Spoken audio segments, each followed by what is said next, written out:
दिल्ली की ठंडी सुबह, आईआईटी का विशाल गेट, भीड़, बसें और आंखों में सपनों की चमक। इसी भीड़ में खड़ा है आर्यन शर्मा, जनरल कैटेगरी का एक लड़का जिसने JEE मेन में 720 में से 670 नंबर यानी करीब 95 से 96 परसेंटाइल हासिल किया। ये उस कट ऑफ से भी ऊपर था जो जनरल के लिए लगभग 93.10 परसेंटाइल पर खत्म हुई थी। 2 साल की रात दिन की मेहनत, हजारों सवाल हल किए, नींद छोड़ दी सिर्फ इस गेट को पार करने के लिए। लेकिन उसी क्लास में एक और लड़का था, अभिषेक अहिरवार, SC कैटेगरी से। उसके JEE मेन में नंबर थे लगभग 720 में से 115 यानी करीब 61 परसेंटाइल, जो उसके कैटेगरी कट ऑफ के आसपास था। दोनों एक ही कैंपस में थे, लेकिन दोनों की यात्रा बिल्कुल अलग थी। हॉस्टल में पहले दिन की रैगिंग से इंट्रोड्यूस सेशन में एक सीनियर ने हंसते हुए कहा, ओहो जनरल कैटेगरी, भाई कोटा वालों के सामने तुम्हारी तो बस सीट की भी सीट उड़ जाती है। सब हंस पड़े, लेकिन आर्यन के दिल में चुपचाप एक चुभन रह गई। दिन बीतते गए, लाइब्रेरी में जगह कम पड़ती, लैब में उपकरण की कमी होती, तो कुछ SC ST सीनियर्स बिना पूछे पहले बैठ जाते। भाई कोटा है, हमारी प्रायोरिटी है। मेस की लाइन में धक्का देकर आगे निकल जाना, और अगर कोई OBC जनरल स्टूडेंट विरोध करे तो धमकी जाति पर बोलोगे तो हरासमेंट केस कर देंगे। क्लास के अंदर भी फर्क साफ था। एक रिजर्व्ड स्टूडेंट 35 से 40% मार्क्स लाकर भी अगले सेमेस्टर में सेफ, और आर्यन जैसे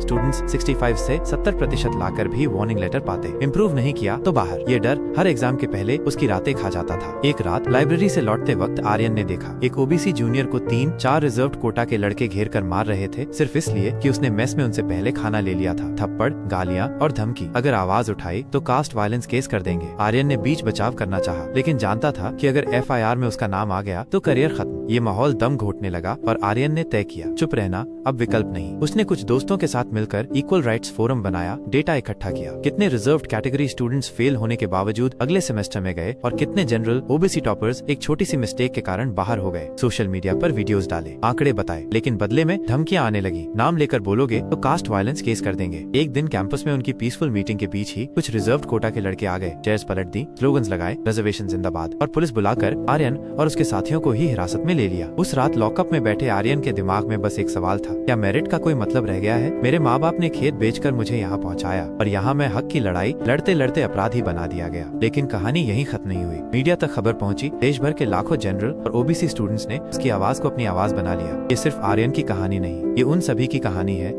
जो किताबों से लड़ाई जीत कर आते हैं, लेकिन सिस्टम के सामने हार जाते हैं, और सपनों के दम घुटने का दर्द मार्क्स में नहीं मापा जा सकता।